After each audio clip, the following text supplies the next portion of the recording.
मंच पर विराजमान गोरक्ष पीठाधीश व अन्य श्रेष्ठ आचार्यों के चरणों में मैं अपना प्रणाम अर्पित करता हूं। इस सभागार में उपस्थित देवियों, सज्जनों, पत्रकार बंधुओं,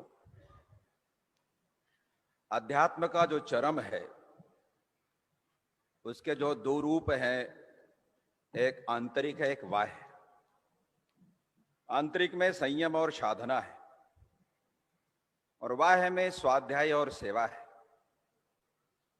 उसका साक्षात स्वरूप देखना है तो मैं देश भर के सभी लोगों को गोरक्ष पीठ में आमंत्रित करूंगा, यहां आकर के देख सकते हैं उसका साक्षात स्वरूप। शिक्षा और संस्कार, अभी हमने देखा एक छोटे से बालक ने कितना सुंदर स्तोत्र पाठ किया है।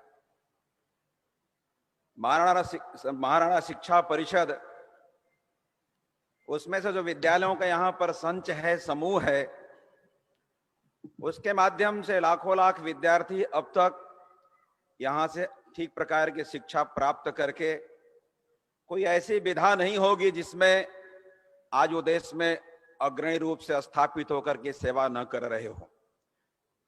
सभी स्थानों पर इन संस्थानों के विद्यार्थी आपको मिलेंगे।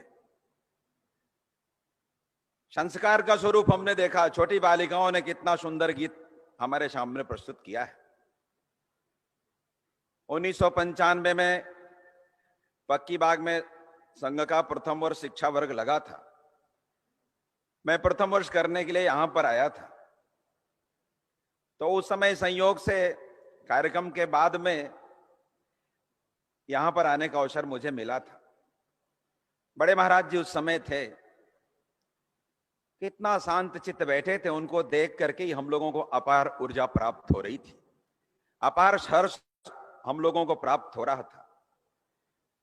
कितनी सादगी थी उनकी, मैंने देखा। और हम सब जितने लोग आए थे सबका उन्होंने स्वयं व्यक्तिगत रूप से परिचय लिया था। हम लोगों ने उसी समय सुना था कि महाराज जी सेवा के क्षेत्र में कितने बड़े बड़े कार्यक्रम करते हैं। समाज में ऐसे लोगों के बीच में जहां लोग जाना पसंद नहीं करते थे, तो साधक तो हर स्थान पर ईश्वर की अनुभूति करता है। ईश्वर अंश जीव अविनाशी, अंतिम पंक्ति का अंतिम व्यक्ति जहां पर खड़ा है वहां पर भी वो साक्षात नारायण का स्वरूप खड़ा है।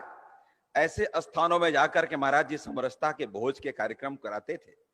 ये हमारे लिए, सबके लिए गर्व का विषय है और प्रेरणा का विषय है।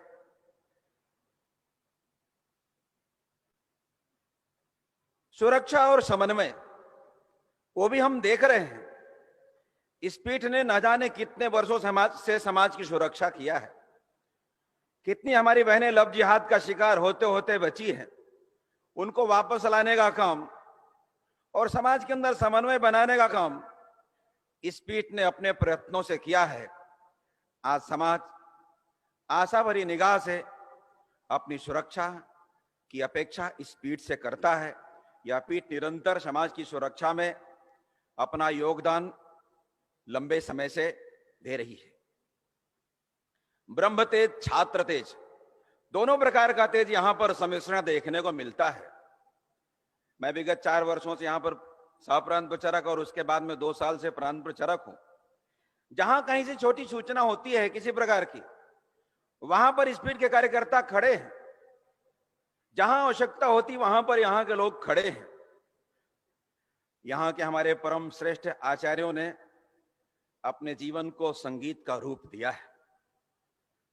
संगीत का रूप अर्थात राष्ट्र के स्वर में अपने स्वर को मिलाया है, साधना किया है, साधना का चरम प्राप्त किया है, ऊंचाई पर गए, शिखर पर गए हैं। लेकिन अपने जीवन को संगीत बनाकर के राष्ट्र के चरणों में भी अर्पित किया है। क्योंकि हमारे महापुरुष कहते थे, चरण कमल पर माता तेरे, प्राणों का संगीत निछावर, तेरा वैभव अमर रहे मां, हम दिन चार रहे न रहे। इस प्रकार की कल्पना को यहाँ के हमारे श्रेष्ठ आचार्यों ने साकार किया है। और इसलिए ब्रह्म तेज, छात्र तेज, शिक्षा और संस्कार, सेवा और समरसता, सुरक्षा और समन्वय सब प्रकार से युक्त इस पीठ से समाज को सब प्रकार की अपेक्षा है। यह पीठ लंबे समय से इस प्रकार की अपेक्षा को पूरी कर रही थी, कर रही है और आगे भी समाज की अपेक्षा को मुझे पूरा विश्वास है यह पीठ पूरा करेगी।